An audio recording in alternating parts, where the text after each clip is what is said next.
Di zaman yang semakin maju ini, bela diri merupakan salah satu olahraga yang sangat ditekuni. Kenapa? Karena di zaman sekarang itu banyak tindak kejahatan yang di luar dugaan kita, seperti begal, tawuran, ataupun pencurian. Sebab dari itu, kita harus memiliki pertahanan diri agar kita dapat melindungi diri kita dari hal-hal yang sangat berbahaya tersebut. Mempelajari bela diri, salah satunya pencaksilat, dapat dilakukan dengan mengetahui hal-hal dasar seperti jurus, teknik, dan diawali dengan sejarahnya. Sejarah pencaksilat. Pencaksilat adalah sebuah seni bela diri asli Indonesia. Seni bela diri tradisional yang satu ini memiliki pamor yang begitu luas, baik secara nasional hingga kancah internasional. Pencaksilat diketahui menjadi salah satu bela diri yang cukup populer di beberapa negara, seperti Malaysia, Brunei, Singapura, dan Filipina. Pencaksilat sendiri awalnya terinspirasi dari sebuah keterampilan suku asli tanah air pada saat berburu dan berperang. Para suku asli tanah air dahulu menciptakan banyak gerakan yang secara langsung terinspirasi dari gerakan-gerakan binatang untuk dapat bertahan hidup di hutan. Namun, perkembangan pencaksilat melahirkan banyak variasi gerakan, mulai dari pukulan, tendangan, bahkan kuncian. Induk organisasi dari pencaksilat di Indonesia adalah Ikatan Pencaksilat Indonesia atau yang disingkat IPSI, yang didirikan pada tanggal 18 Mei 1948. IPSI bisa dikatakan sebagai salah satu organisasi pencaksilat tertua di dunia. Sementara itu, organisasi yang menjadi wadah dari berbagai federasi pencaksilat di seluruh belahan dunia bisa disebut Persekutuan Pencaksilat Antarbangsa atau disingkat Pesilat, yang dibentuk pada tanggal 11 Maret 1980 oleh para petinggi negara pendiri seperti Indonesia, Singapura, Malaysia, dan Brunei Darussalam. Seni bela diri ini pada dasarnya hadir berkat pengaruh budaya Tionghoa, Hindu, Buddha, hingga Islam. Hampir setiap daerah di Indonesia memiliki aliran pencaksilat yang memiliki khasnya masing-masing. Misalnya seperti daerah Jawa Barat yang memiliki pencaksilat aliran Cimande dan Cikalong, Jawa Tengah dengan aliran Merpati Putih, hingga Jawa Timur yang terkenal dengan aliran PSHT dan Perisai Diri.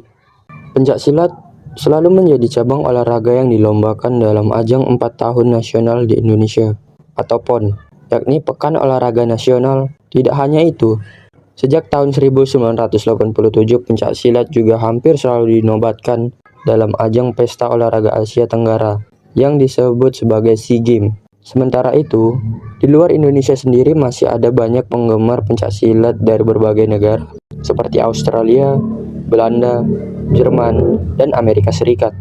Berkat pamor yang dikenal baik hingga berbagai penjuru dunia, tepat pada tanggal 13 Desember 2019 lalu, The United Nations Educational, Scientific, and Cultural Organization atau disingkat UNESCO menetapkan bahwa pencaksilat sebagai warisan budaya tak benda dunia atau Intangible Cultural World Heritage.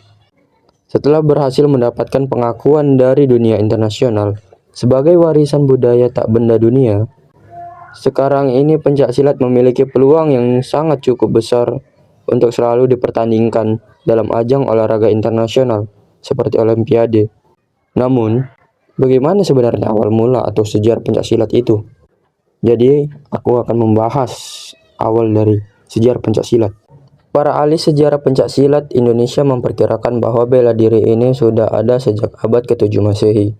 Sejarah pencaksilat pada awalnya berkembang dari kemampuan suku asli Indonesia dalam berburu dan berperang yang biasa menggunakan alat perang seperti parang, perisai, dan tombak. Penemuan tersebut pun sesuai dengan artefak senjata dari zaman Hindu-Buddha yang dipenuhi dengan pahatan dan relief bergambar kuda-kuda.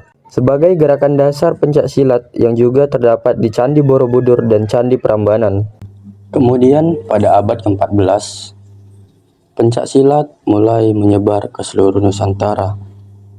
Tidak hanya itu, pencaksilat juga dibawakan oleh para kiai dan disebarkan ke pesantren-pesantren yang mereka ajarkan. Pencaksilat diajarkan di pesantren dengan tujuan melatih spiritual mereka agar memiliki daya tahan dan kepribadian yang lebih baik. Tidak hanya itu, Pencak silat juga menjadikan masyarakat Indonesia pada saat itu menjadi lebih berani untuk melawan para penjajah. Menurut legenda Minangkabau, silat atau silek diciptakan oleh Datuk Suri Diraja dari Pariangan, tanah datar di kaki Gunung Merapi, pada abad ke-11. Silat telah diakui sebagai budaya suku Melayu. Dalam pengertian luas, saat ini berarti yaitu penduduk daerah pesisir Pulau Sumatera dan Semenanjung Malaka. Ada banyak tokoh yang ikut dalam proses pengembangan dan mewarnai pencak silat di era masa lalu. Beberapa tokoh tersebut yaitu Panembahan Senopati, Sultan Agung, Pangeran Diponegoro, Tunku Cik Ditiro, Tengku Umar, Tuanku Imam Bonjol, pendekar dari kaum perempuan seperti Sabai Nan Alui, Cut Nyak Dien, dan Cut Nyak Mutiah.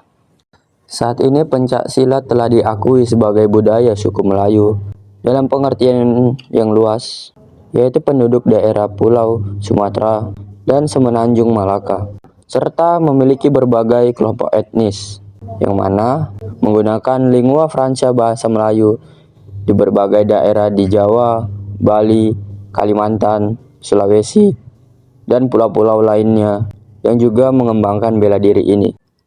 Telah tumbuh pula puluhan perguruan pencak silat di Amerika Serikat dan Eropa. Kini silat telah resmi masuk sebagai cabang olahraga dalam pertandingan internasional.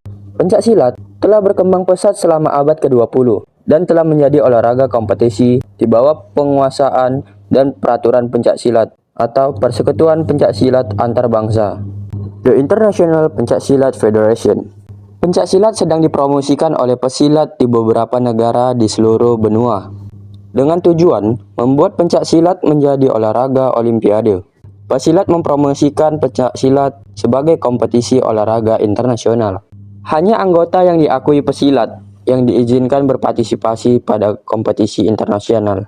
Beberapa federasi pencak silat nasional Eropa bersama dengan pesilat telah mendirikan Federasi Pencak Silat Eropa. Pada 1986, kejuaraan dunia pencak silat pertama di luar Asia berlangsung di Wina, Austria pada 2002. Pencak silat diperkenalkan sebagai bagian program pertunjukan di Asia Games di Busan, Korea Selatan untuk pertama kalinya.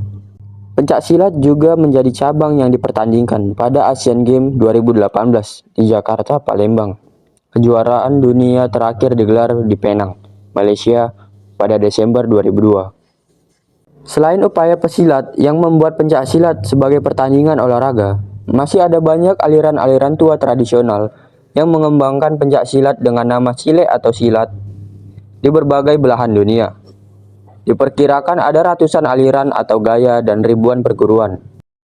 Semoga dengan kalian menonton video ini menumbuhkan minat kalian dalam mempelajari bela diri, terkhususnya bela diri pencak silat asli Indonesia. Jangan lupa like, komen, dan subscribe channel YouTube ini. Sampai jumpa di video selanjutnya.